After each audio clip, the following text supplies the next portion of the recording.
Good morning, everyone. I can see we are 6 students on board. I'm waiting for a quorum of 10 because normally our class has 15 students. I'm waiting for a quorum of 10 and then we start off. I have noticed that normally our daytime class has 15 students, and therefore, if we get to a quorum of 10, then we will be good to go. So let us just wait for a short while, just a few minutes, and then we start off. I can see people are still joining, so we just wait for a short while.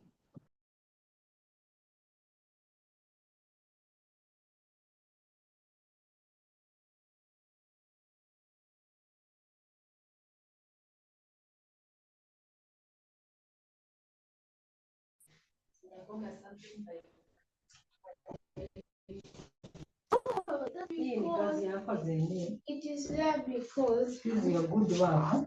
Umemwaga mavitu hapa sasa zinaleta mainzi. Nakurudishia. Suko na yako hapo kwa penseli yako.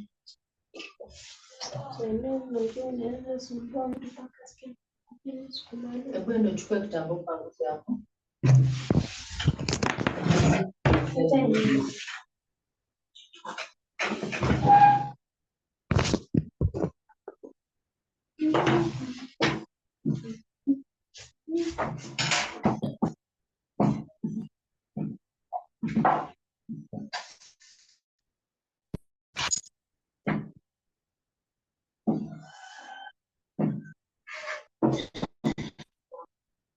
Okay.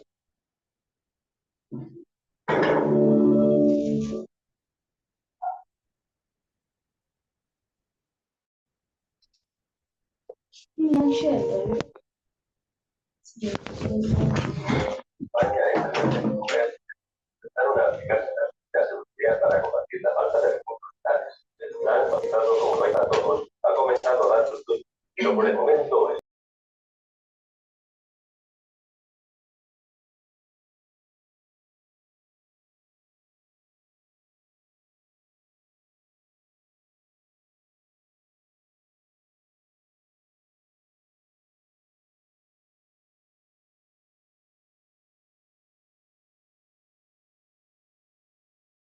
All right.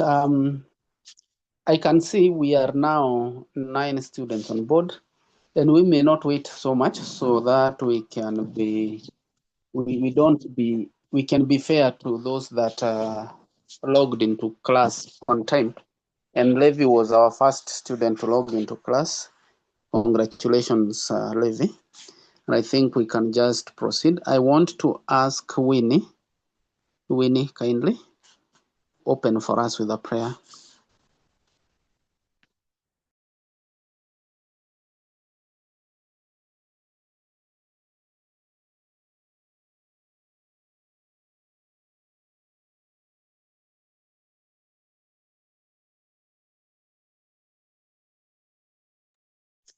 Winnie, please. We are waiting for you to say the opening prayer. And Winnie, if you can hear me. Yes, let us believe and pray. Mighty and everlasting King, we come before you this wonderful day. Thank you for giving us this day as we start our lesson, Jehovah Jireh, my God. May you help us understand everything that we are going to be taught, everything that we learn new, Jehovah Jireh, my God. May stick to our head, Jehovah Jireh, my God, so that even in the coming examination, even in the 2026 cases, Jehovah Jireh, my God, you be with us, Jehovah Jireh, my God. I do pray this prayer, trusting and believing. Amen. Amen. Thank you, Winnie. Thank you, Winnie.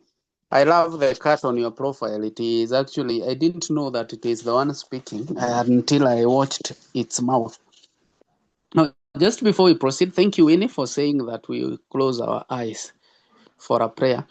You have said, let us believe and pray.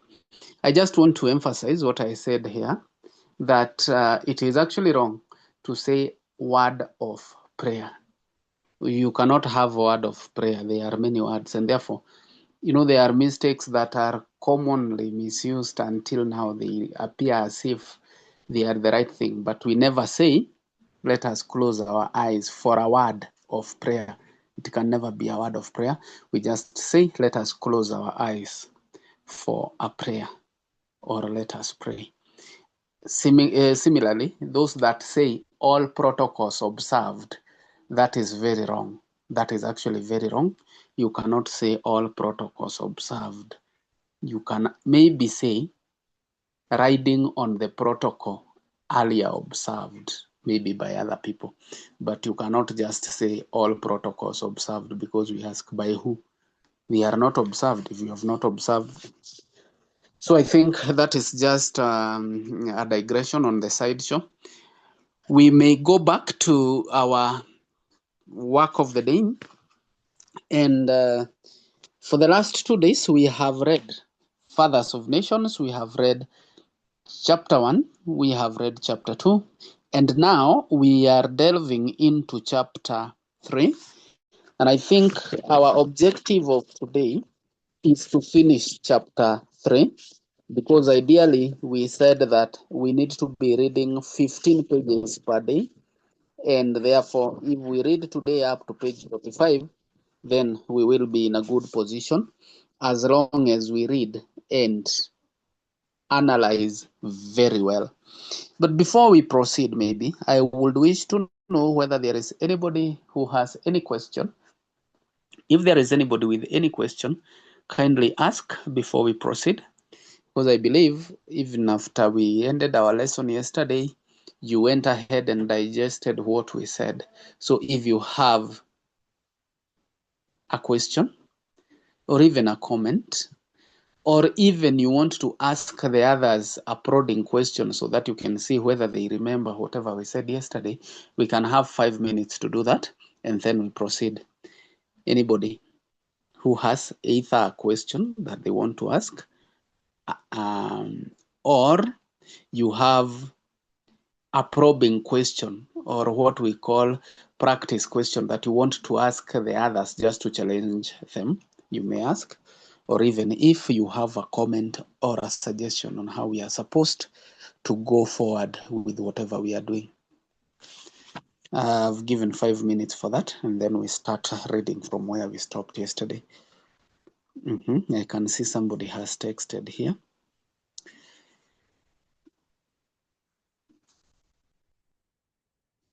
Is let's bow for prayer correct? Yes, it is correct. Let us bow for prayer. That is okay. That's okay.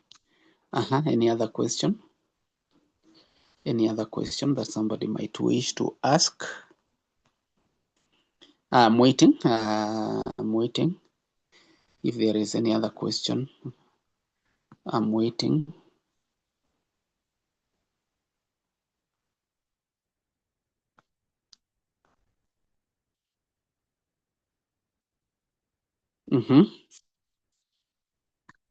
I can see another message. Somebody has asked, Teacher, you said you would send us father's question. Yes, I will. I will do that in due time. I will do that. Actually, I'll try to send them by the end of today. I'm compiling them so that now you can have some practice.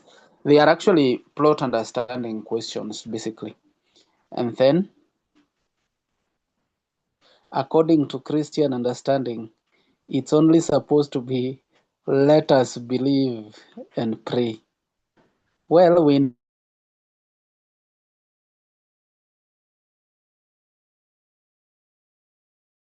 whatever Christians do. I am a Christian, although now I do not so much know much about theology. But again, we look or not.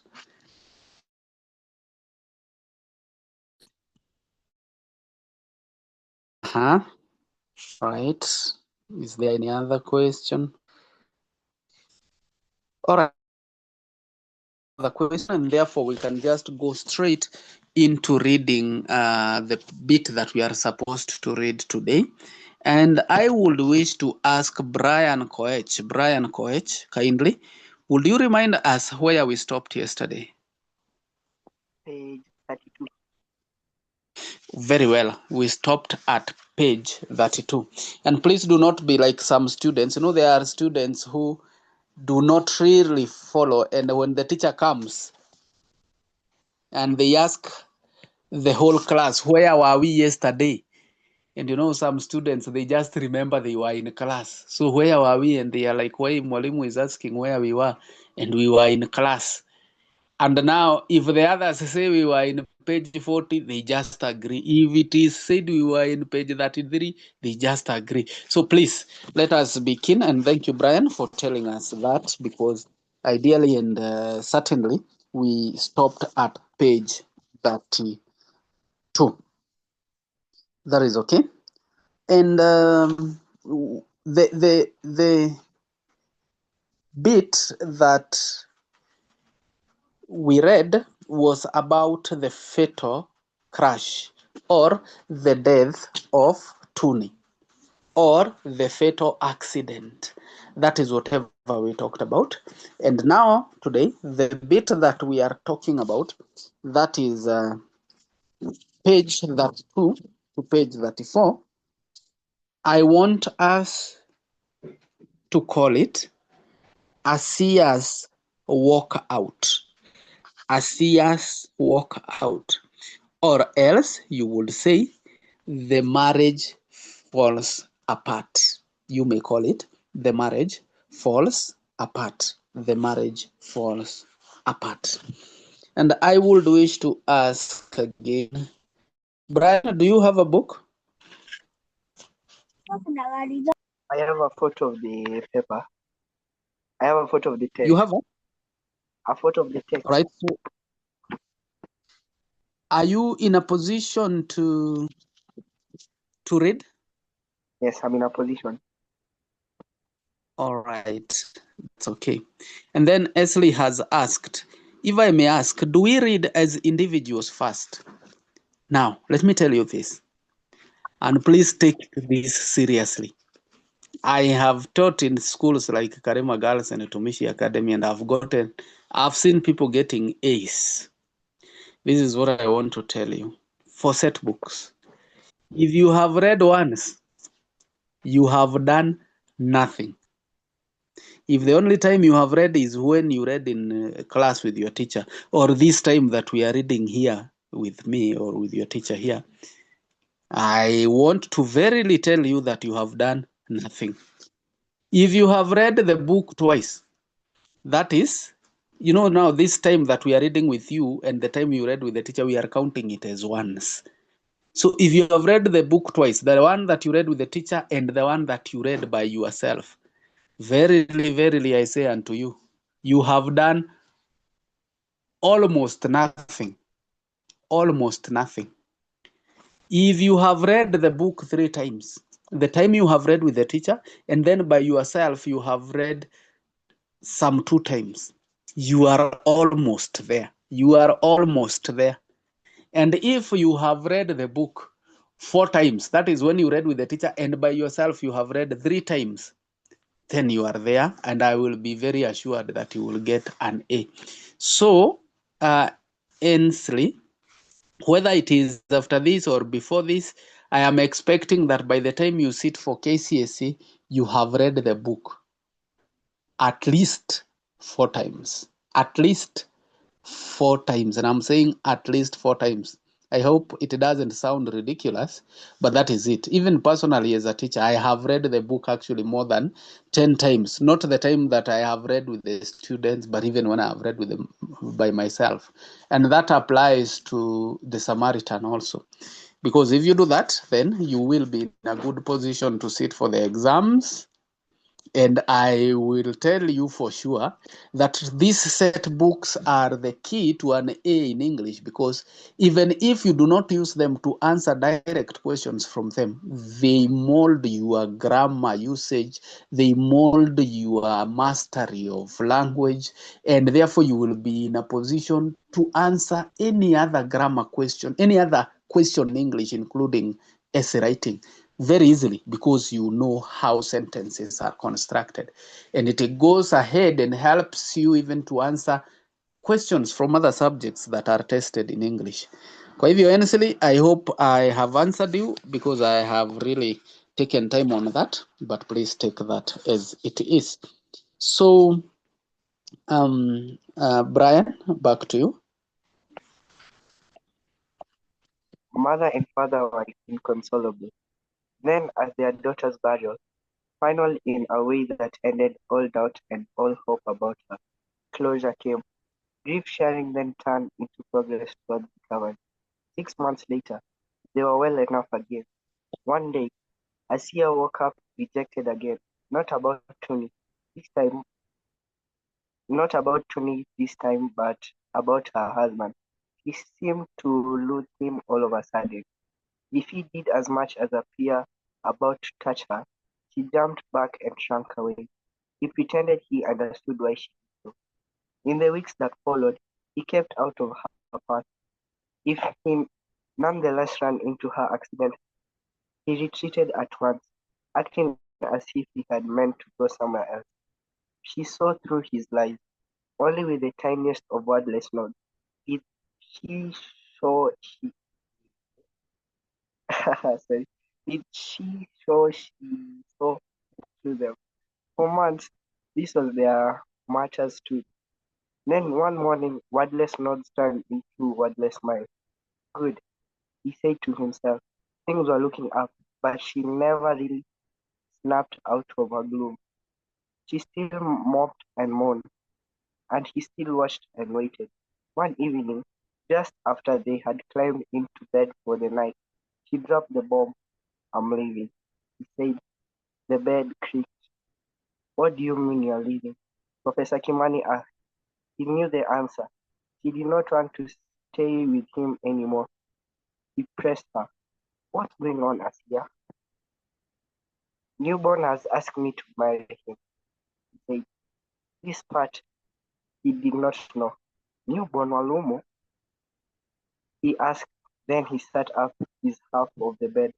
Yes, newborn Walumo. I'm leaving tomorrow. But why, Asia? He did not wait for her answer.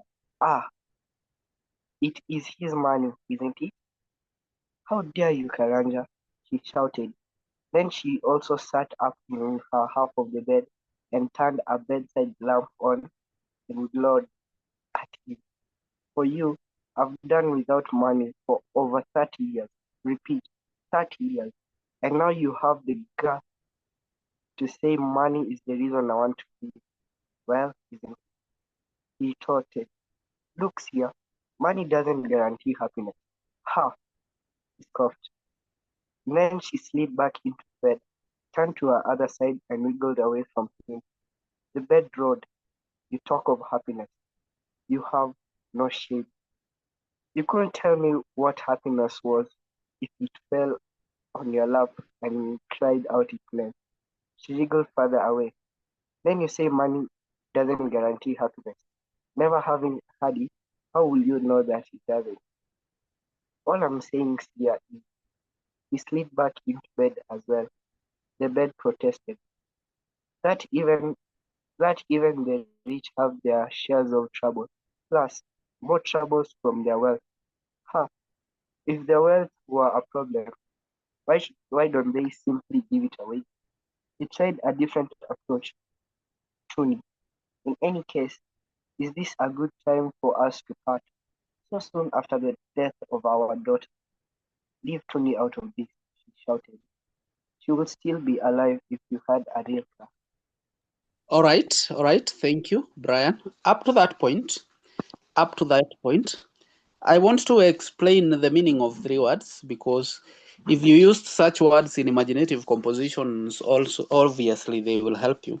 I want to explain in page 32 the meaning of the word mop. Mop. You can see the word mop. And by the way, some students mistake that with the mop that we do when we are wiping wet surface. But to mop, she still mopped and mourned. So the word mopped means to carry oneself in a depressed way, to give oneself to low spirits. Maybe we can just give a synonym of that is to sulk. So when somebody is sad and is sitting somewhere in a corner very sad, you say such person is mopping. So mopping does not have to do anything to do with tears. And you remember, when we talk about mop, the one that we do to the house, if we say mopped, it will have a double P. So they are different words. I want you to get also the meaning of the word glowed in page 33. Glowed. Glowed. Now, in this case, to glow is to look at somebody. To glow is to look at somebody in a, maybe I would say, in in an angry manner. Kwa Kiswahili ndio ile mnasema mbona unaniangalia vibaya hivyo. So in English you would ask somebody, why are you glowering at me? Why are you glowering at me? You need to understand the meaning of that. And then we have the word wiggled in page 33. She wiggled further away. Wiggled. Wiggled. Further away. And please, you can also look at the word further, because there are two words that confuse people. The further with the U, F-U-R, and the one with F-A-R. Please check the difference between that. But I want to explain the meaning of the word wiggled. To wiggle is to shake. To shake so that you can move away from somebody. So to wiggle is just to shake, basically, to shake yourself off something, or to shake yourself off someone, to jiggle, basically. That is actually what I needed to explain to you concerning the meaning of words. Now, in that bit that we have read, we have theme of loss. Theme of loss. Theme of loss. You can actually even call it theme of sorrow, because we are told mother and father were inconsolable. Then at their daughter's burial, final in a way that ended all doubt, all hope about her, closure came. But there is theme of loss or theme of sorrow. It is very evident there. Then now we get to the theme of conflict. Conflict. Theme of conflict, because basically there is a fallout. There is a fallout between Karanja Kimani and Asia Omondi. And therefore there you will say there is theme of conflict. Basically also, you can say, okay, maybe those are the two major themes that you may talk about there. Now, if we go to styles, remember yesterday I refuted claims that dialogue is not a style, and I want us actually to be identifying it as the main one. Onchonga is saying, please pardon the previous theme. I have said there is theme of loss. You may decide to call it theme of sorrow. Loss, obviously, loss brings sorrow. And if you were to explain, you will say that these parents actually were inconsolable because they lost their daughter Tuni. And at the same time now, each of them is losing a marriage, or they are losing the marriage. But basically, you may choose to explain and say that Professor Karanja Kimani is losing his wife, and therefore theme of loss. Somebody has asked, can we say, let me say that. Somebody has asked, let me see. Can we say there is theme of pain and suffering? Yes, there is. It's true. There is. At least that is okay. Can we talk about betrayal? Well, yeah, there is betrayal, but do you really think, actually, maybe I can ask Wangoi if you can unmute.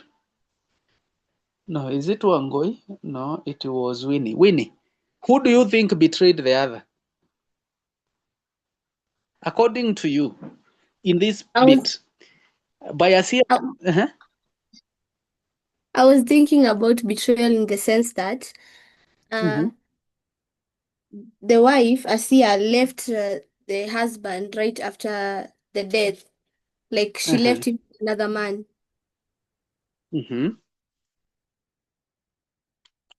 Okay, well, maybe it's good that we are speaking. Let me ask, Ensley, according to what we see, is the leaving of Asia Omondi justifiable? Is it justifiable? Okay, according to Mixture, I can say that not justifiable. Okay.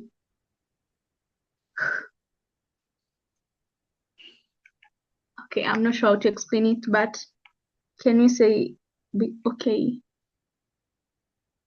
she tries to justify it because of her greed for money, of which she could have edged with Professor Kimani, since marriage is a permanent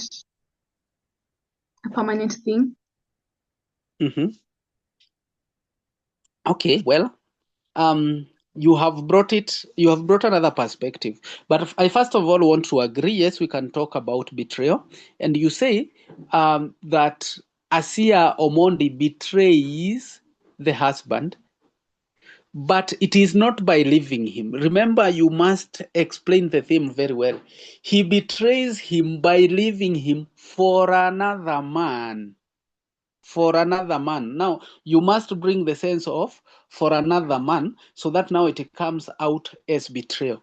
Otherwise, according to the argument of Asia Omondi, it looks like it is a turn, another turn. You know, we say a good turn deserves another. Now, this was a bad turn because Professor Karanja Kimani has not managed to get money, yet he was in a position. And actually, remember, even Tuni herself asked her father whether she could join politics, and he refused. He said it was not his calling. His calling was teaching. Therefore, he was in a position to go for greener pastures, but he did not. But we cannot really castigate him and say that he betrayed his family. But basically, we understand that whatever Asia Omondi is doing is out of frustration. Actually, she is frustrated. The only bit and the only way you can explain betrayal is by saying that he betrays her husband by leaving him and going to another man, or leaving him for another man. That one, it would still be okay. But again, you don't say betrayal because she left him, because basically it is out of frustration. Then secondly, you may not want to say that she is greedy, because even the question that she's asking, for you, I have done 30 years without money. I have done without money for over 30 years. Repeat, 30 years. And now you have the girl to say that money is the reason I want to live. Actually, here, the only theme is conflict. They are misunderstanding. And actually, if you were to write an essay, they will say, pain and suffering leads to undesirable outcomes. Or you say it leads to unreasonable actions. So in this case, as Asia Omondi is doing an unreasonable thing because of the suffering that she has gone through. So as far as the styles are concerned, we were saying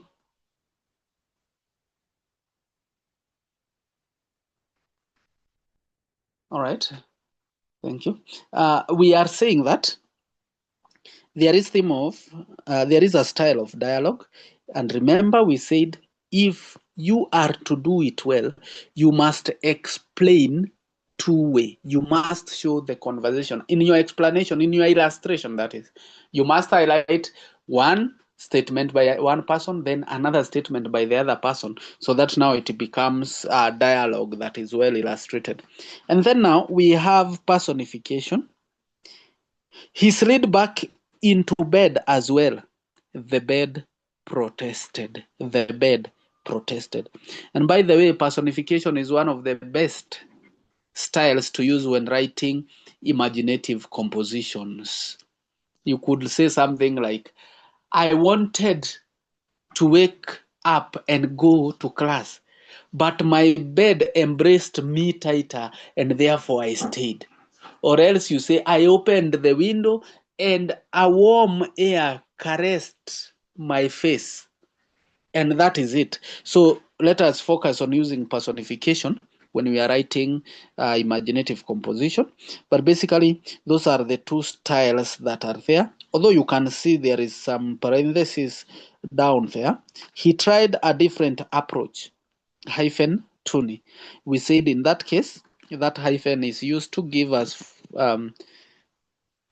additional information, and therefore we call it parenthesis. That is okay.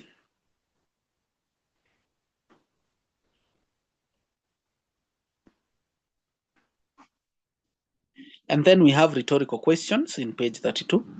I am leaving, she said. The bed creaked. What do you mean you're leaving? Professor Kimani asked. He knew the answer. She did not want to stay with him anymore. He pressed her. What is going on, Asia? So the first question there is a rhetorical question. Please remember that. I can see there is another message. Can we say tongue twister in the styles? To be honest, Brian, to be honest, I saw a tongue twister. She saw. Well, I struggled on this part. Sorry for the struggle, but again, it is not a style that we may want to pick. So therefore, you cannot say there is use of tongue twister. And remember, this one is literature, written work. It is not spoken work. So tongue twister basically would be in spoken work, but this one is not for speaking, it is for reading, and therefore we cannot say tongue twister is a style. Sawa, everyone, I hope we may proceed from there. Continue, Brian, from where we were, so that we finish that bit. Before you continue, I can see Winnie's hand. Winnie? Yes, on the part that Brian said she saw, Cha, can that be, is that sibilance? Sibilant. Yeah, again, it is if it were in something like oral poem or oral song, but in this book, you cannot highlight sound styles as styles. You cannot, actually, that is why we call them literary devices, the styles of writing. Now, use of those words cannot be, and that is why we will never say alliteration and assonance as styles here. So sibilance is a sound style where we repeat some the letter S at the beginning of some words. It is actually alliteration that has S. But again, you cannot say that it is a style in this book. I hope that is clear, Winnie. Yes. All right. Brian. That really hurt. Tony didn't die in our class. He said limply in self-defense. Then he tried another angle edge. What happened to couples again together gracefully anyway? 60 is no age to part, surely.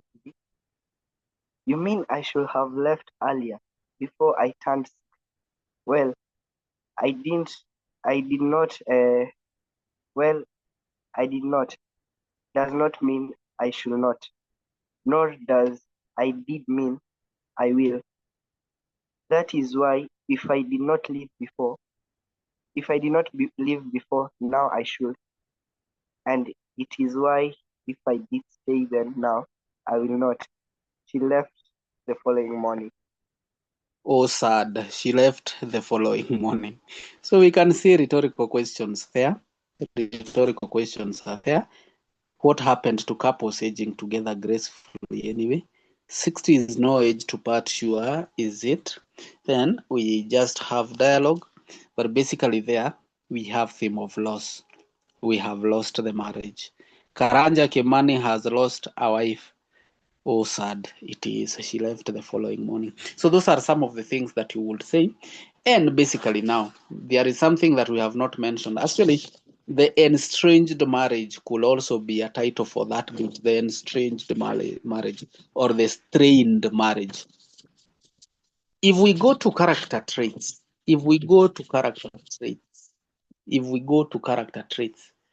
then somebody may want to ask, now that we picked up betrayal, is it okay that we can say that Asia Omondi is insensitive. Yes, she is insensitive.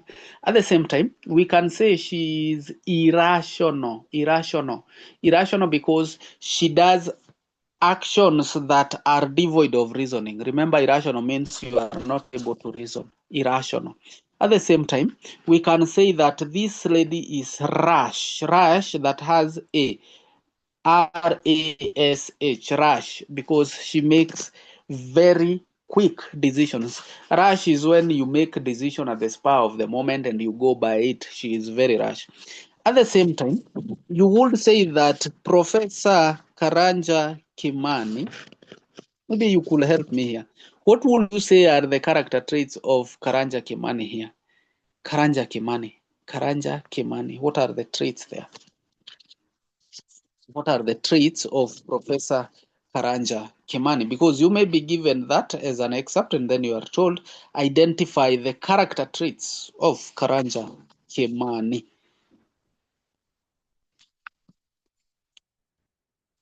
And by the way, I have remembered there is a time I gave my student that, and then some of them said he is persuasive.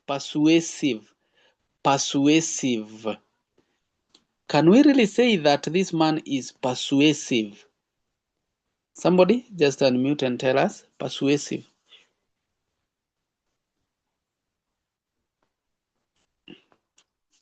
Well, in case there is no ready answer, we cannot say somebody is persuasive or convincing if whatever they are doing does not yield results. For example, if I ask somebody to do this for me, do this for me, do this for me, and I just continue, and then they do not do it, I will not be said to be persuasive. Ideally, it will become nagging. So in this case then, Professor Karanja Kimani is nagging because he has already been told. But now, instead of just accepting, he's just pushing and pushing, yet she has already moved on. And then obviously, you would say that he is emotional. So we can see that the way he is going to an extent of almost begging, it is the fact that he is emotional. I think those are the two things that we can say there. Unless there is somebody who has another question. So the questions that I want you to reflect here, the questions that I would want you to reflect here. Number one, if you may be writing, would or was Tuni's death avoidable? Was Tuni's death avoidable? Was Tuni's death avoidable? Number two, in your opinion, what is the cause of Tuni's death? Aside from the crash now, what is the cause of that crash? In your opinion, what is the cause of Tuni's death? And then, number three, is Asia or are Asia's Omondi reasons for leaving the marriage justifiable? Are Asia Omondi's reasons for leaving the marriage justifiable? Those are some of the questions that we will ask ourselves.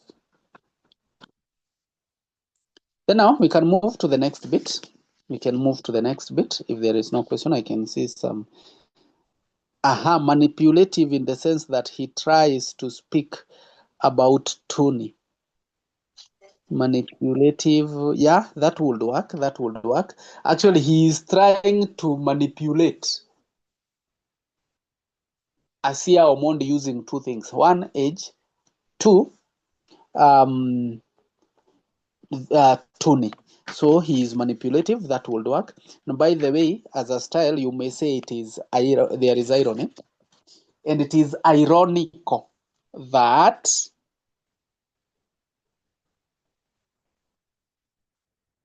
Asia Omondi lives for a man who is younger than herself actually, yet we expect a man to go for younger women.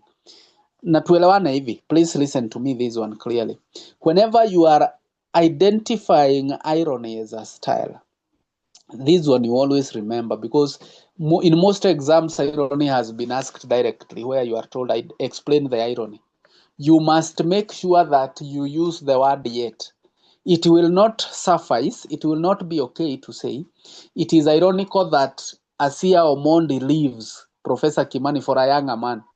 It must go on and explain, what do we expect? That is why we must have a transition word that shows contract.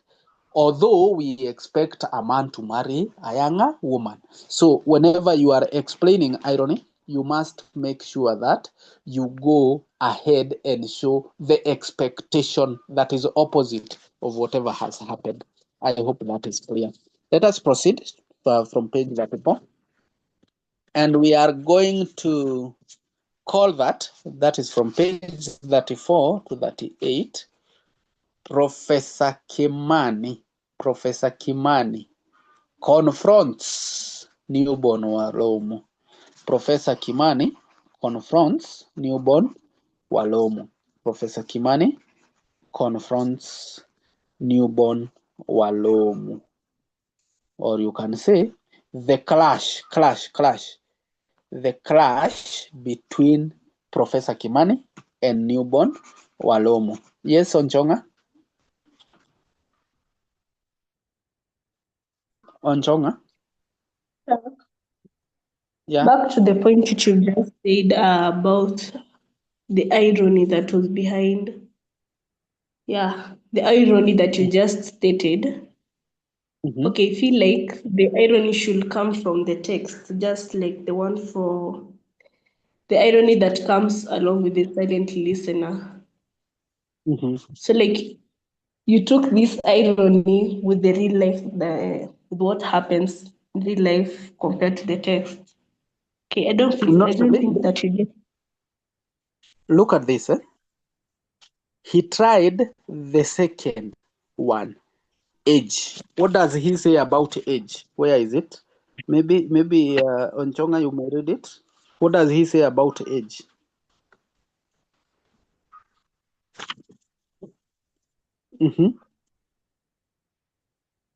On page 34, that says what happened to the couples aging together gracefully anyway. 60 is no age, but I get you, Onchonga. So in this case, then the irony would be, it is ironical that Asia Omondi leaves Karanja Kimani after 30 years of marriage, yet it is expected that couples age together. Is that okay now, Onchonga? yes. And thank you for that insight. Actually, Onchonga's insight is very important, because basically, if I was answering a question, I would have gotten wrong, because you are supposed to stick to the excerpt. Therefore, for me, I had moved from the excerpt to some other part of the book, I would not have scored. And these are the nitty-gritties and the small details that make us now lock our A. Because now you must make sure that your irony is coming squarely from the text. That is okay. So let us move on to read Professor Kimani confronts newborn Walomo, or the clash between Professor Kimani and newborn Walomo. Who will read for us here? Let me ask who has not spoken. Leah, please read for us.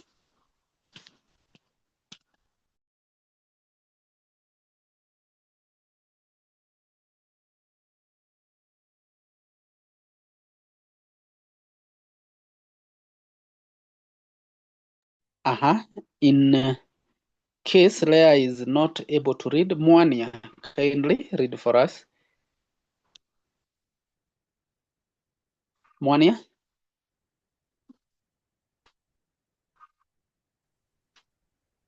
A secretary, young and pretty, meets Professor Kimani at the main door, then smiled him in.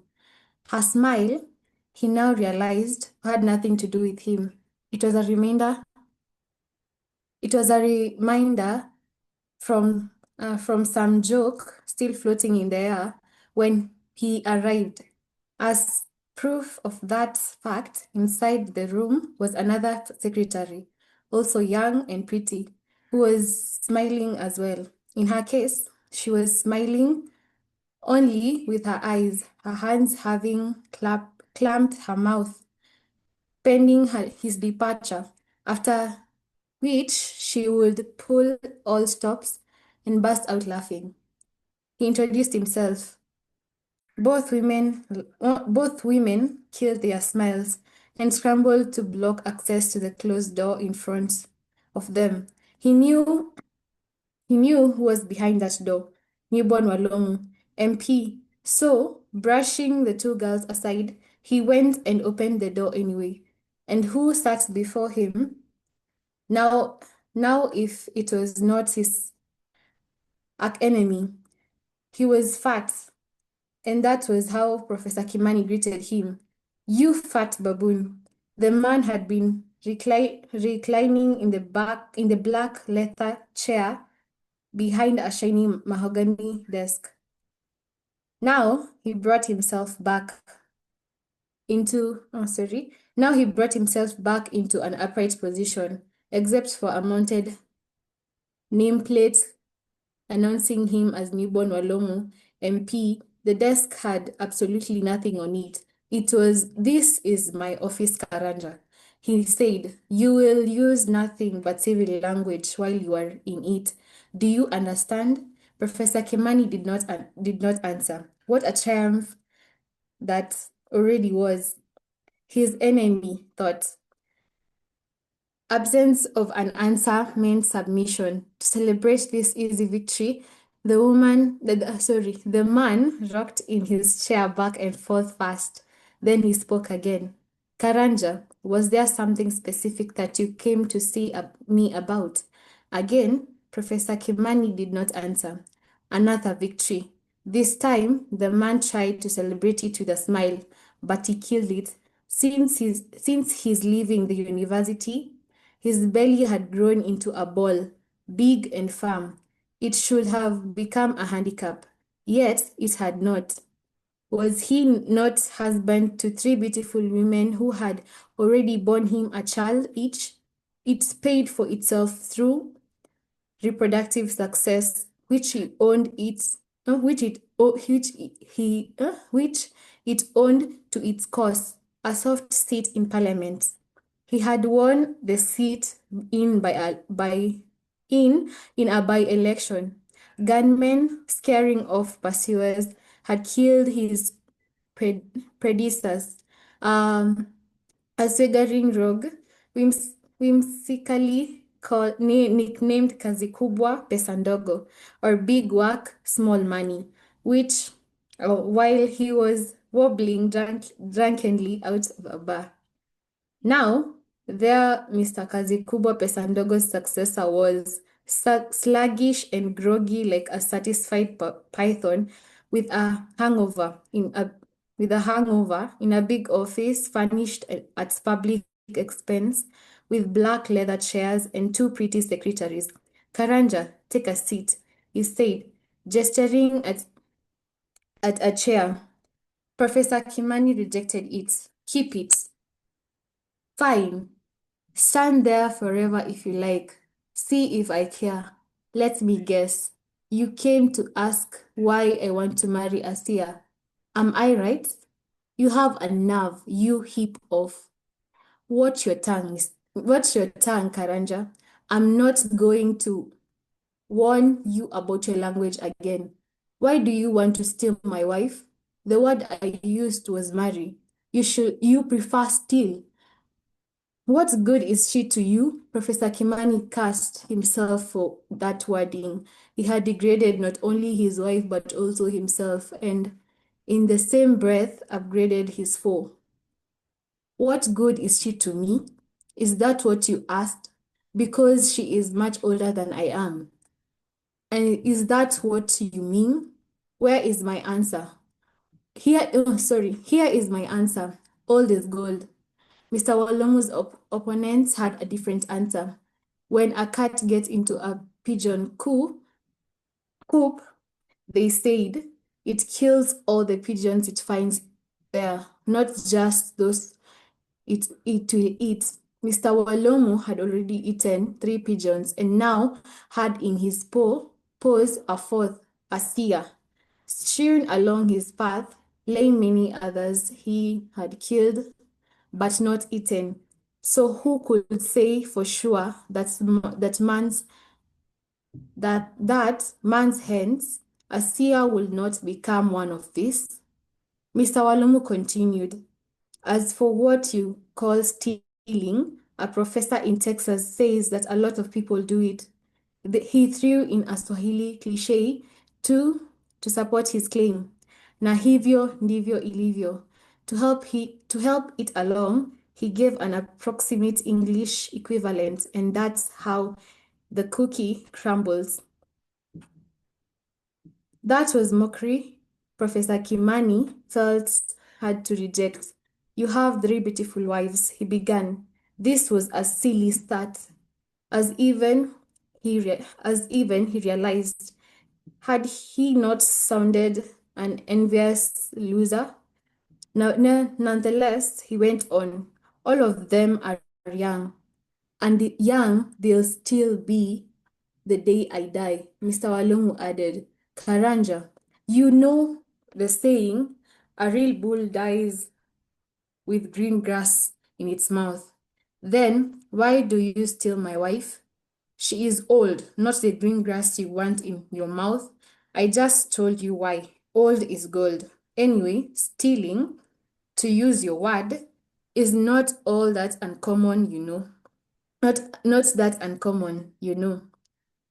My Texas guy says 30% of British steal married spouses from their partners. Repeat, 30%. That is a lot of spouse stealers there. Wouldn't you say? Professor Kimani refused to bite the man's bait. Still, the man continued. Now, take the Americans. Contrary to what everyone thinks, Karanja, Americans are not spouse stealers at all. They check in at a mere 17%, way behind the British. In fact, to cut a long story short, only the Greeks are greater spouse stealers than the British. Boy, do the Greeks know this spouse stealing business? They come in at a whole 40%. The man was now toying with Professor Kimani, unable to tolerate it anymore. Professor Kimani moved to end it. You greedy fat baboon, he shouted, closing in. The man stood up. Stop where you are, Karanja, he said. Professor Kimani kept coming. When he was near enough, he swung a fist. He missed. First you steal my wife, he said. He swung another. He missed again. Now you mock me as well. He swung another. This time, he lost his balance and fell. Mr. Walomo pounced at once. Now you die, Karanja, he said. A clumsy scuffle as between bull elephants followed. It ended only when the police came and arrested the 2 angry men. Professor Kimani was charged with assaulting a member of parliament. His university followed suit by demoting him from his current rank as full professor back to his starting rank as senior lecturer. This, it said, was his due punishment for disgracing the university in the eye of the public. 6 months of jail followed. Then he was set free as he walked back to the house, dejectedly putting foot ahead of foot. His career was all he could see, and it's doomed beyond a revival. That's okay. That's okay. That is the major clash. And there are things that I want us to notice here. Number 1, I want you to notice that Karanja Kimani goes there very bitter. And do you think it is coincidence that the author has decided to make the two secretaries be smiling by the time he is there? Not really. It is actually supposed to be a contrast of the feelings, and actually to show that members of parliament are having a pretty good life as opposed to lecturers. Basically, that is what Karanja Kimani was explaining to Tuni in the first part of this book, when they were sitting in the hotel, was saying that the parliamentarians staged a coup. Then now, the last paragraph of that part that we have just read, I would want to call it, just that paragraph only, I would want to call it Professor Karanja Kimani's grand fall. And I want you to be very keen, and this one you should always remember. How did he fall? What are the repercussions that he get? Number one, he is arrested. Never forget that. He is arrested. Then he is demoted from the rank of full professor back to his starting rank, that is senior lecturer. Then, number three, he is taken to jail for 6 months. And then now, he is leaving jail. He is walking back to his house dejectedly, putting a foot ahead of foot. His career is all he could see, and it was doomed beyond revival. So in essence, the grand fall means that aside from the three major things that happened to him, he lost his career. He lost his career. Now, moving from page 34, in page 34,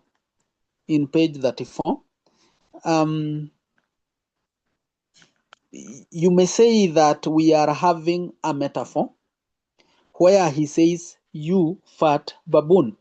In essence, you can also say that Karanja Kimani is coming out as abusive.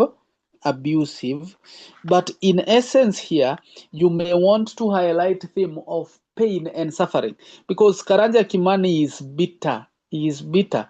And in this case then, being bitter is as a result of loss. And it is not him in person. It is because he has lost. And he is in a lot of pain. And in this case also, you may want to say that he is irrational or rash, as we said, because he doesn't think as he does that. He does actions that may cause him trouble. And then now I want you to look at the word arch enemy. And who sat before him now if it was not his arch enemy? Arch enemy means so big. You know, we have arch. The use of the prefix arch shows big. For example, we can say archbishop, and we say archbishop, not archbishop. Archbishop, arch rival, arch means big, and therefore it means there is a lot of enmity, and therefore we can just take it as theme of enmity. Here, the two men are enemies, theme of enmity. Now, in page 35 then, we want to say that newborn Walomu is arrogant. And at the same time, we will say he is stern. Stern means he is somebody who is tough, basically, strict. And that is why he says, you will use nothing but civil language while you are in my office. Then now, we can say he's arrogant and strict. At the same time, we can say there is a metaphor, and there is much that meets the eye, by the way. In page 35, from another victory. This time the man tried to celebrate with a smile, but he killed it. Since leaving his university, his belly had grown into a ball, big and firm. That is a metaphor. That is a metaphor.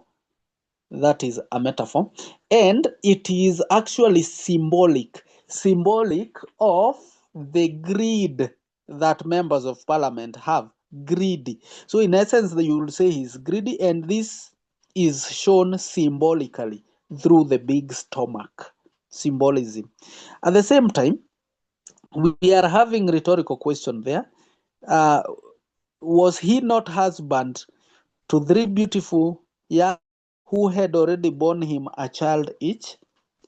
Rhetorical question. But again, just after that, we will say we are getting into another theme of political assassinations. Political assassinations. Here, it is evident where we are told about how he came to office, and therefore, that style also can be said to be flashback. Gunmen, scaring off pursuers, had killed his predecessor. And I want you to notice the use of the word predecessor. It means former, or the person who comes before. And then he was a swaggering rogue, whimsically nicknamed a swaggering rogue. A swaggering rogue. Rogue means just a bad person, basically. He's a criminal. Actually, rogue may mean criminal. So a swaggering criminal. Swaggering means big criminal who was named Kazi Kubwa Pesa Ndogo. Here we get the theme of poor leadership. Imagine this man was killed when he was wobbling drunkenly out of a bar. So we moved from a drunkard as a member of parliament to a womanizer for this fact as a member of parliament, meaning we have poor leadership. And then now there, Mr. Kazi Kubwa Pesa Ndogo's successor was sluggish. Sluggish means lazy. Groggy means weak. So when a python eats something, it becomes weak to an extent that it cannot attack. So he is weak. And then now there we have a simile, like a satiated python with hangover. That is okay. I can see some comment here. Is there a theme of moral decadence where newborn Walomu uses his power for personal gain? That is okay. That is moral decadence. You may even want to call it abuse of office. That is okay. That is very okay. Moral decadence. We have use of local dialect. Thank you, Winnie. Where we are having Kazi Kubwa Pesa Ndogo. That is use of local dialect. And then in page 36 and 37, we would say that Karanja Kimani is emotional or sentimental, and it is evident in his use of abusive language, and therefore you can also say that he is abusive. Then we have rhetorical questions that are fair. And then now, as a character trait, you would want to say Karanja Kimani is reasonable. Despite the fact that he is angry, he is able to listen to himself, and he is not happy with the words he is using because he is thinking he has elevated his arch enemy. Then we have use of metaphor. Old is gold. That is use of metaphor. Some people may even want to say it is use of proverbs. That is a proverb also. That is okay. And now we have use of local dialect. Na hivyo, ndivyo, ilivyo. That's very okay. And then now we have, and that's how the cookie crumbles. That is use of an idiom. Can there be a theme of violence in the previous page? Certainly, Onchonga. There is violence. Theme of violence is very evident there. Use of theme of violence is there because we see the two men fighting. But is it in the previous page? Onchonga, it is not in the previous page because violence is when people are fighting. But here, whatever happened is that gunmen killed the predecessor. They just shot him dead, and therefore it is political assassination. Violence now will come when men fight. That is the theme of violence. In page 37, we would want to say that this man, newborn Walomu, is proud. He is proud. And then he says, a real bull dies with grass in the mouth. That is a metaphor. We are not really talking about bull. We are not talking about grass. That is metaphorical. And then now we have use of sayings. Use of sayings. For example, the use of real bull dies with green grass in the mouth. That is you saying. We will only look not to call it wise saying because it may not be a wise saying anyway, but you can call it use of saying. And then metaphor again. Professor Kimani refused to bite the man's bait. So bite, bait, those that is the use of metaphor. Yes, Onchonga?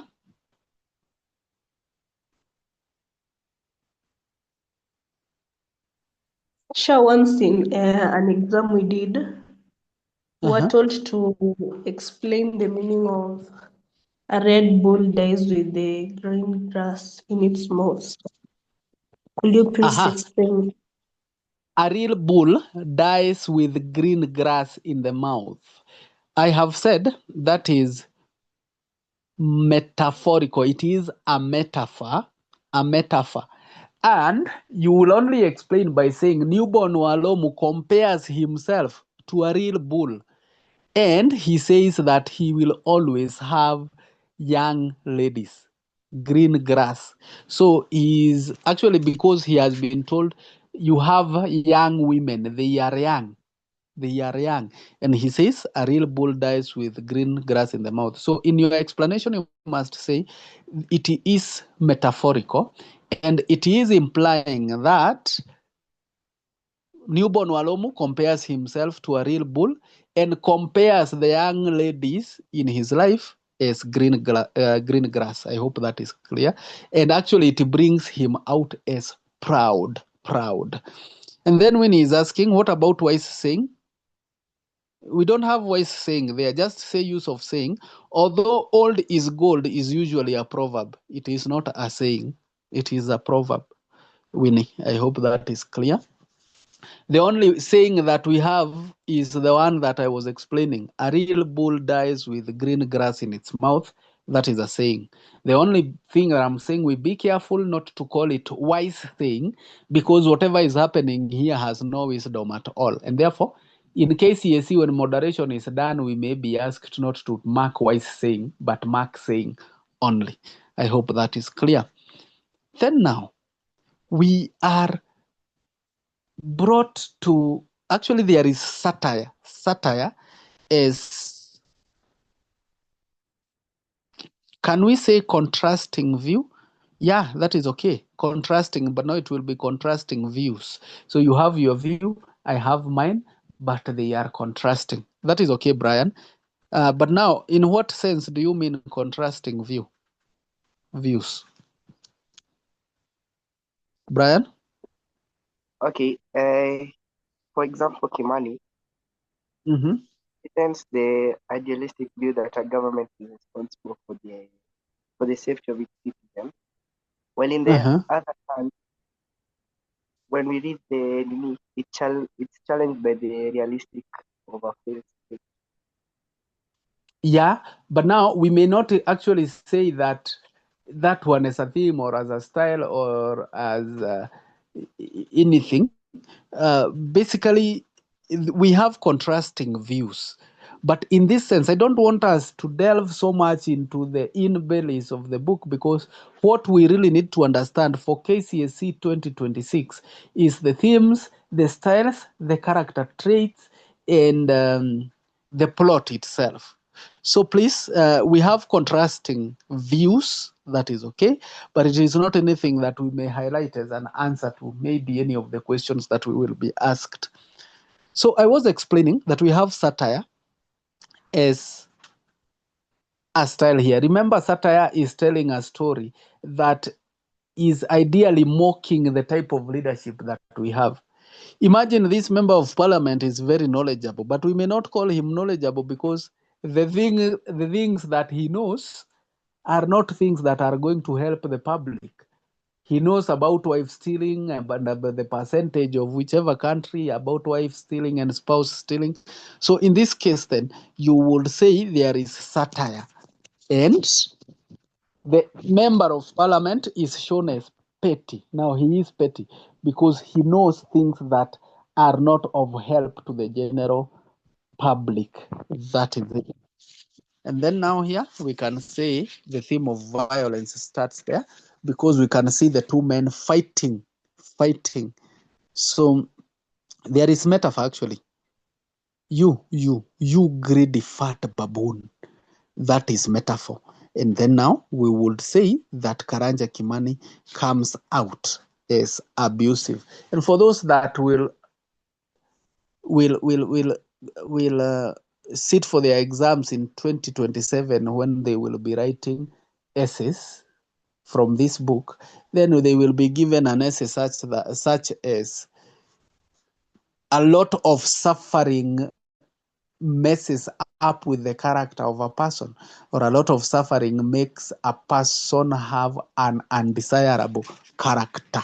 That is it. But for us, that may not be of much important. That is okay. I can see a message here. Dramatization. Please let us not pick that as a style. Actually, the many years that I have marked English paper 2, I have never marked dramatization as a style. So perhaps we may not want to pick it because it is not a style that readily scores. Or what did you mean dramatization, Winnie?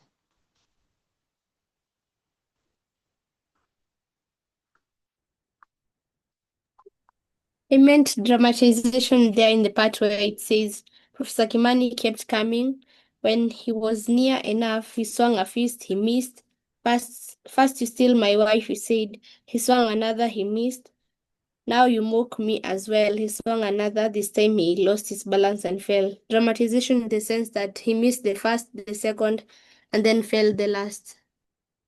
Yeah, but now dramatization basically is as style, or it is actually a non-verbal cue that happens when there is performance.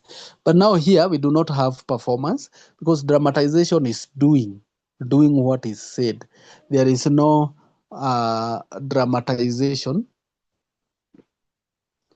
Yeah, so we may not say that there is dramatization here, and please do not write it as a style in the book, kindly. Can we say repetition? Again, repetition is coming out, although now, again, I do not want us to pick that, actually. I do not want us to pick that as a style because it may not readily score. So let us just leave it at that. Let us leave it at that. Maybe we may not call it any other thing, really, because I actually don't want us to be picking repetition so much as a style here, because it may not help us get a mark. Now we may move to page 38, and here we have a clumsy scuffle as between bull elephants. That is a simile. I know many people may not see the simile, but we have the use of as. So the scuffle is compared as that between bull elephants. So that is a simile. At the same time, it is exaggeration as between bull elephants. So it is exaggerated so much, it is made to look like bull elephants. It ended only when the police came and arrested the two angry men. Professor Kimani was charged with assaulting a member of parliament. Injustice. Theme of injustice. It is Professor Kimani that is charged. Actually, we are not told that anything happened to the member of parliament. So it is injustice as a theme. Injustice. And basically, we said in that last paragraph, we have theme of loss. Professor Kimani loses his career, theme of loss. So there is injustice and then there is loss. Any question up to that juncture? Any question up to that juncture? All right. So I think there The reflection, yeah, Onchonga. Can you say this theme of pain and suffering on the last paragraph? Yeah, it's still okay. There is theme of pain and suffering because this man suffers. He is taken to jail, then he is also demoted. All those things lead to suffering. Now, I want you to reflect upon these things. Number one, that there is a moral decay among members of parliament who ought to behave in an honorable manner. And what do we see about those members of parliament? They drink in excess. They treat women as objects. Actually, there is that theme actually in that bit, we say objectivization of women, or just objectifying women, objectification of women, basically we may call that objectification of women. So that is also a theme that you may want to pick here in this book, and you may pick it even where we will see the Liberian Mola. So objectification of women, that is what I mean. Let me write it here. Objectification of women is a theme there. Objectification. Now, we also see that justice, I want us to reflect on also, justice is subverted. That is why I've called it injustice. And it is not served to all those that are deserving. That is why it is only Professor Karanja Kimani that is punished. And then also we have to reflect on the fact that universities do not have autonomy. Universities are not independent. They disown their employee and even demote him, even on matters, on issues that come with academic credentials. Because by the way, a professorship is about academic certificates, and therefore, like if you do your KCSE, there is no way somebody can come and take your KCSE certificate and you are demoted to a class 8 dropout. So basically, that is a lot of injustice that happens there. I think that is it. As far as that bit is concerned, unless somebody has a question, we may read the remaining part of chapter 3. And I want us to call it Professor Kimani's absorption by AGDA, or Karanja Kimani joins AGDA. Karanja Kimani joins AGDA, or the recruitment of Karanja Kimani to AGDA. I want us to call it that. And then now I ask, who is this? Let me ask.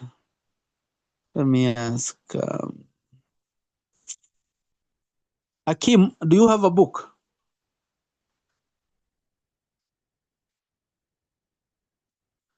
Akim, do you have a book?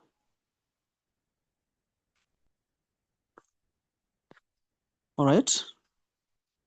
In case Akim is not able to, let me ask Let me ask Zeneta, please read for us.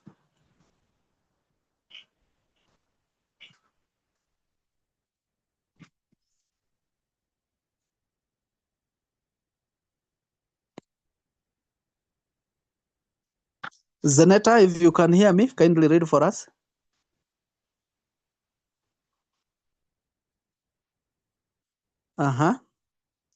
Seemingly Zeneta is not in a position to. Then in that case, let me ask who. Onchonga, have you read? If you have not read Onchonga, go ahead and read.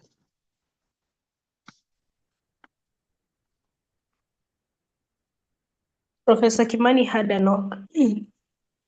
Weary from lack of sleep, a recurring problem, now he grumbled all the way to the door. Why didn't people just stay in their own homes?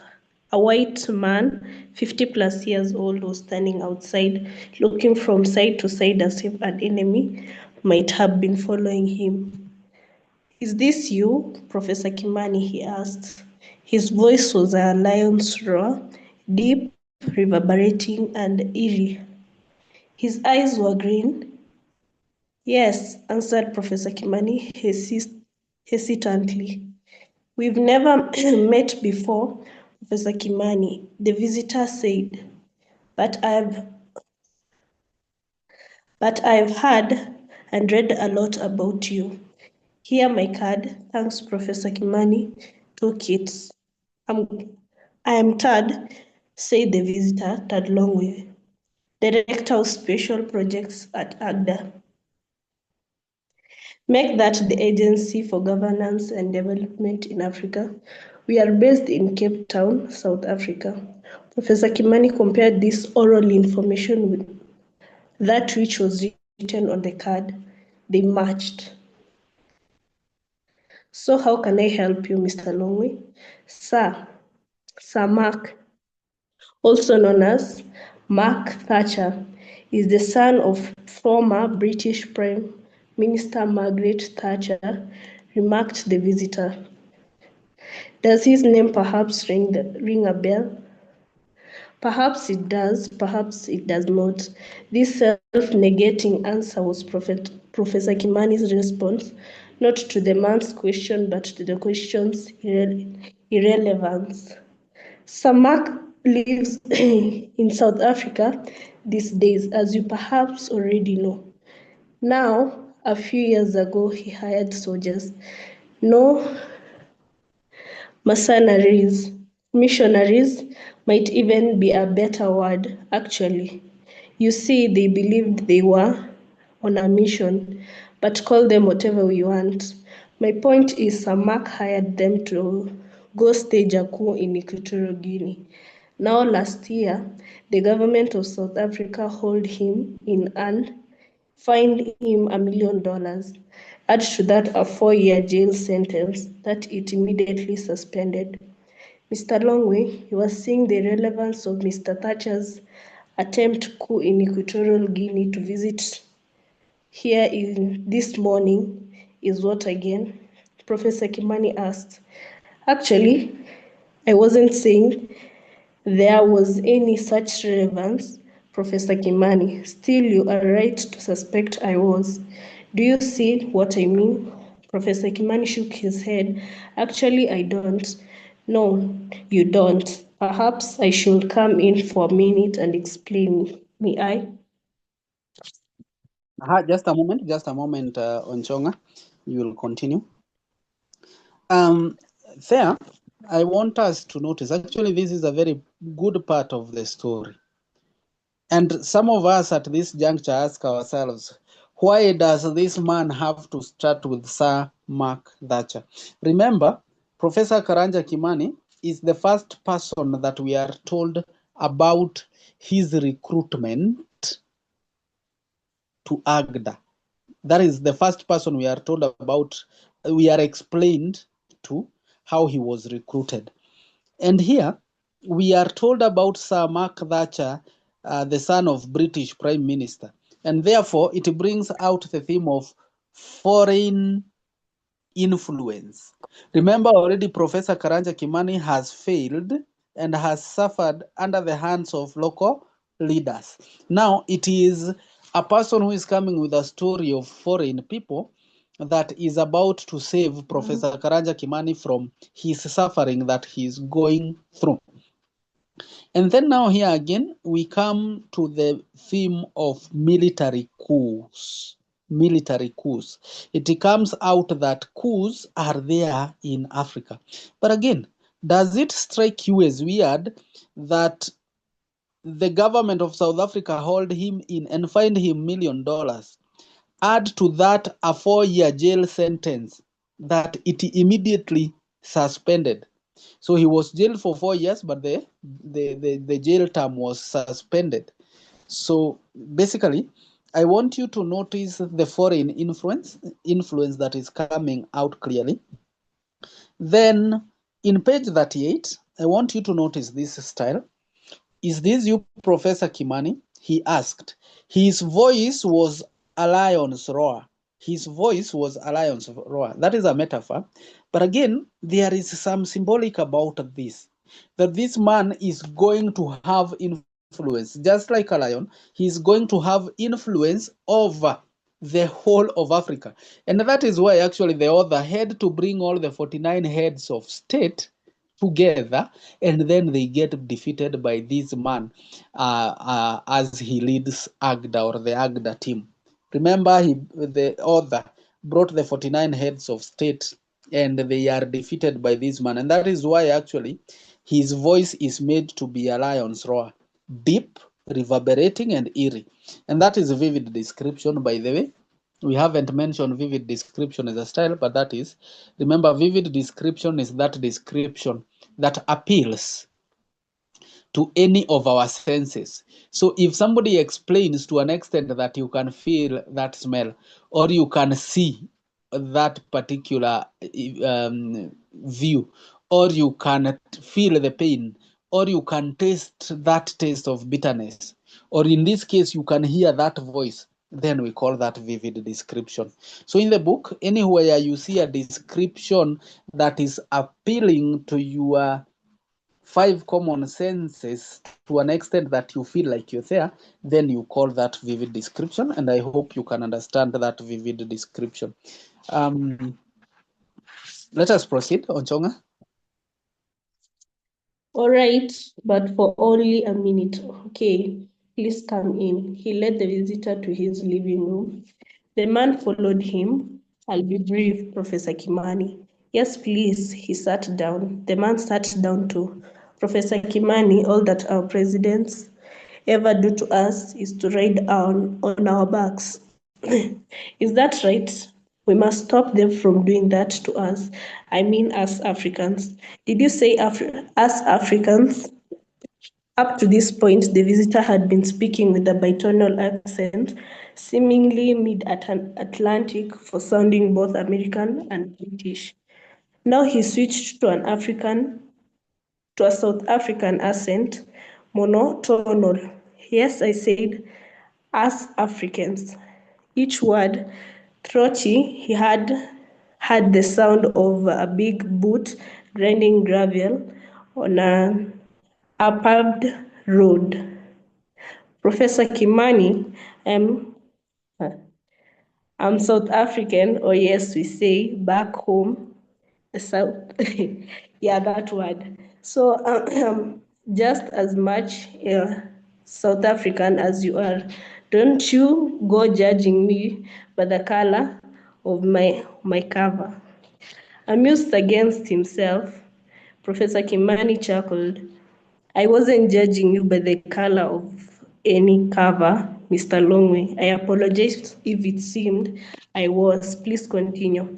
Thank you, said the visitor. His accent was bitonal again, American and British. As I was saying, Professor Kimani, we must not let our leaders keep riding on our backs and wrecking our lives.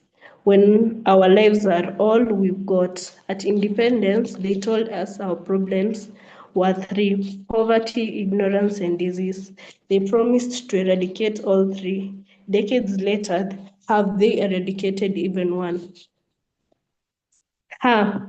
Instead, they have added a 4th, corruption, and this time you don't hear them promising to eradicate it because as its primary beneficiaries, they mean to keep it. Result, everyone has taken the cue from them and embraced corruption as well. Listen, I get sick each time I hear our presidents telling the police to stop taking bribes. Why should they stop when those who tell them to stop take even bigger bribes? I'll tell you something else, Professor Kimani. Our presidents are busy adding a 5th problem right under our noses. Impunity. Our presidents are busy adding a 5th problem right under our noses, impunity. You can see how far they have gone with it by just looking at their reluctance to punish offense. They just don't want to do it. Now will they change? No, to change, there has been an agency with the will to change. I'm not sure I understand you, Mr. Longwe. Are you saying you know of an agency somewhere that has a will to change Africa? Yes, AGDA. Make that agency for governance and development in Africa. Professor Kimani remembered the information on the visitor's card. Yes, that's our outfit. No, that is our thing tag. You see, Professor Kimani, when presidents keep messing things up, public discontent accumulates until it becomes anger, later rage, and eventually fury. Yet, even as fury, it never really produces change. Why doesn't it? Well, because fury spills out in random acts of violence. Those acts cancel one another out. To bring change, they have to add up instead. Do you follow me? All right.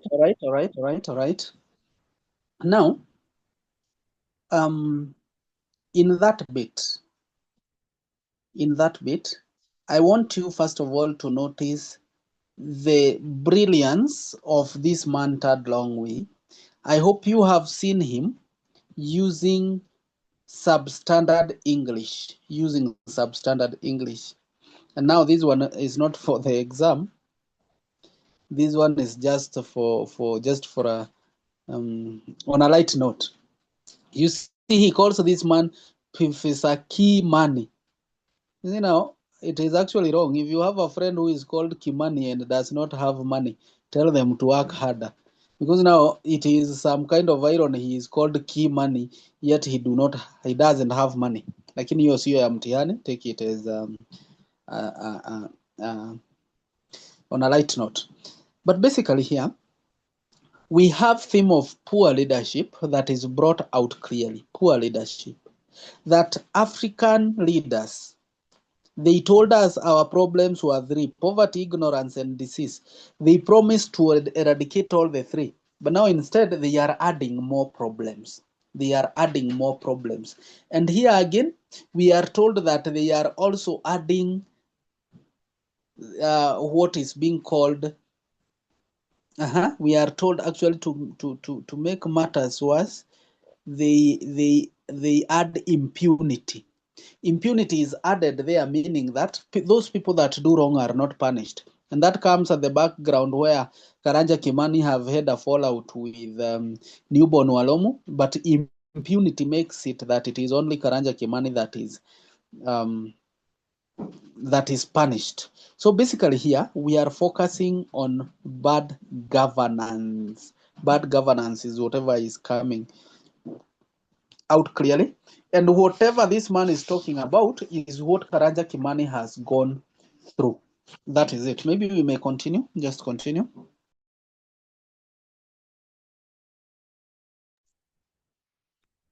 Professor Kimani put a hand over his mouth to kill a yawn before he spoke. I'm listening, he said. Please continue. So Professor Kimani, now enter AGDA. Our mission at AGDA is to question African status quo. We ask what it will take to develop this continent. Therefore, we ask if human effort is up to the task, or if instead we need supernatural help, or indeed if Africa will ever develop. Along the way, we bump into an evering question. Are present leaders helping or impeding Africa's development agenda? Mr. Longwe, I'm now sure that there has been a mistake. You've confused me with someone else. You see, I'm a teacher. So I'm not an activist you are looking for. A teacher is an activist, Professor Kimani. May I tell you why? No. Here is why. A teacher's job is to coach people towards a better future. An activist's job is to coax them towards that future. You now have to admit that the two sound as if they might overlap, and they do overlap. While there may be some differences between our methods and yours, there are bigger similarities between your ultimate objectives and ours. Now, if your worry is about the differences, no, we will always accept your recommendations about them throughout the path that we would like you to follow. There's a path you like me to follow? Yes, path alpha. Path what? Alpha. You see, path alpha is strategy built on the idea that I mentioned earlier, that at present, public discontent expresses itself in acts that cancel out instead of adding up. Path alpha will correct that anomaly. Mobilizing civic discontent into will to change is our motto. Unless there is will to change, there will be no change. So says the law of will. It's all in here. The man held up a document titled Path Alpha, then handed it to Professor Kimani. Yours, he said. Professor Kimani accepted the document, but laid it aside, then asked, "Why do you pick me as a possible recruit?" "Because you fit the profile of Path Alpha traveler to a T is why." By the way, the correct term is traveler, not recruit. There is a word of difference between the two, Professor Kimani. I'm sure there is. So what is the profile of a path traveler? A path traveler, you left out the alpha. Well, the profile only has two elements really. One, the traveler must believe in path alpha. Then you've determined either that I already believe in path alpha or that I soon will. But by what means when you do not even know me? Goodness, you've just met me. So how have you worked it out like that? From our history, Professor Kimani, from your history, that's how we looked at your past as an idealist. You think we haven't, sorry, please continue. So the path alpha traveler must have a drive to pursue goals and the tenacity to stick with them. The visitor added, for path alpha, these two qualities are indispensable. And of course, you have established that I have to drive the tenacity, remarked Professor Kimani drily. I won't ask how you did it. From your history again, Professor Kimani, from your history again, said the stranger. Then he smiled and apparently also winked. He had reached the end of his presentation now. Path Alpha is a noble cause, Professor Kimani, he added. Please join us. We will cover all of your expenses and remuneration. Of course, all of them. Suppose I join you, be careful here now. I'm not saying I will, I said suppose. What action exactly will you want me to do? There will be many opportunities for me to answer that question fully later. Now let me just tell you two things. First, if you join Path Alpha, we'll want you to come down for orientation at the headquarters in Cape Town. Second, we'll want you to attend the next summit in Africa's heads of state, scheduled to take place soon in Banjul, the Gambia. Me attend a summit when I wouldn't even be allowed to come near the gates. Don't worry, Professor Kimani. Agda will get observer status for you. Leave that to us. So what do you say? I'll think about it. Yes, let it stew in your mind on its own for the rest of the day while you do other things. Then tonight retrieve it and mull over it between the sheets. Kick it back and forth. I said, I'll think about it, he almost shouted. He enlisted the following day. Loss of a daughter, desertion by a wife, and mistreatment by his university and by the state. This had tested him hard and long and long. Finally, he reached breaking point. He used to think he was born to teach and to die a teacher. Such was not the case anymore. Now all he wanted was a way to walk out of teaching without saying goodbye, a way to run away, never to come back. He wanted, in short, a new project, demanding that he leave home at dusk one day and without informing anyone, head to a brighter future somewhere beyond the darkening horizon. Suddenly, there it was, Path Alpha. That is okay. That is okay. Thank you. Thank you so much for that. Now, I have let us read to the end so that now we can try to get the explanation of this bit. Just before we go there, we have on page 40, 42 maybe. Now, I want us to get to the meaning of these words. Number one, there is the word coax. Coax, actually we say coax. An activist's job is to coax them towards that future. So to coax means to persuade. And then in page 43, and this is actually something that you can use in writing imaginative composition, because the profile of Path Alpha traveler to a T. So instead of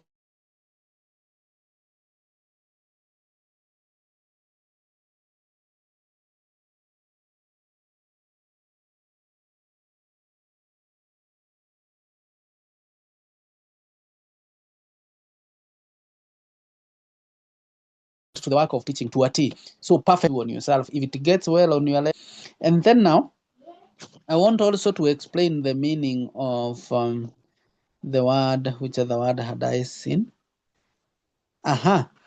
This had tested him hard and long.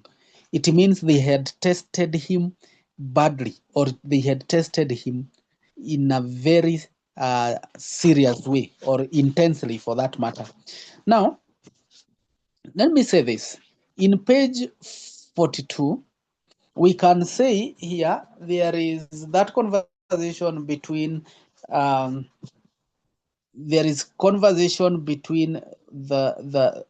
Tad Longway and Professor Karanja Kimani, and basically whatever is coming out here through that conversation is theme of hope. Remember, we are seeing Professor Karanja Kimani as a demoralized person who has very low self-esteem. You see, even in page 45, I think, he says, "Me attend a summit when I wouldn't even be allowed to come near the gates." You see, that is a demoralized person, a person who has lost his ego. He has very low self-esteem. But again, we see towards the end of that he wanted, in short, a new project demanding that he leaves home at dusk one day without informing anyone, head for a bright future somewhere beyond the darkening horizon. And then now suddenly there it was, Path Alpha. So in this case then, you want to say that there is theme of hope. That is whatever Tad Longway has brought to Karanja Kimani. I also want you to notice that it takes the foreigners or foreign powers to bring sense and to bring hope to the intellectuals of Africa, because Karanja Kimani has been harassed, mistreated by his nation. He has lost a daughter out of failure by the government. He has lost a daughter because he couldn't afford a car due to bad remuneration. So in this case then, it comes out as ironical that African leaders are mistreating their own people, and it is foreigners that come for their rescue, or they come to rescue them. So I want you to reflect on these things. Number one, look at the operation of foreign soldiers, the ones that are called mercenaries by Mark Thatcher. Operations of foreign soldiers. look at the private soldiers who operate secretly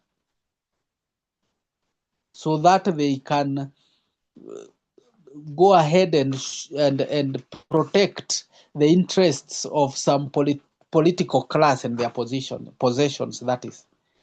Also, look at the interference of affairs of African states by outside forces. Actually, that is what I want you to notice so much, that there is foreign influence, and I want us to pick that as a theme. And you want to notice this by the actions of Margaret Thatcher, and actually why this man is white and he is speaking the British accent and also the South African accent.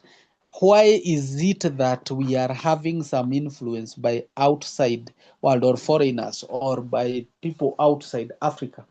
And then also, why does AGDA lure those people that are disappointed by their government and hopes to work with them to bring change? Why does AGDA take people who are having problems? And then also, look at how AGDA appeals to Professor Karanja Kimani. And actually, Karanja Kimani, as a character trait, he is pretentious. He pretends that he wants to think about it, but in essence, he is happy. Actually, he didn't have an option. It is a must that he must have joined AGDA. So in this case, then, I want you to notice how Professor Kimani is pushed by the bad governance to move away from a profession that he has been loving and had always refused to quit. But this time round, he hopes to quit it and go for a better future. So I want us to notice that the story of Karanja Kimani is bringing to us issues about failure that come as a result of bad governance. So I want you to think about Path Alpha as it is introduced by Professor Karanja Kimani. And I want you to notice that the incentives are very high. Imagine this man is going to go to South Africa from Kenya in Cape Town. He's going again to go for a foreign trip to Banjul. And this is a man who has just come from prison. So in essence, there is theme of hope, and it is the major theme here. But in addition, there is theme of poor leadership, and that is why leaders, instead of eradicating poverty, ignorance, and disease, they have added corruption and impunity where wrongdoers are not punished. I think those are some of the things that I needed us to notice there. Unless somebody has a question, those are the things that I needed us to notice there. Any addition or any question that you may want to ask? I am all ears. I am all ears in case you want to ask any question. In case you want to ask any question, just ask.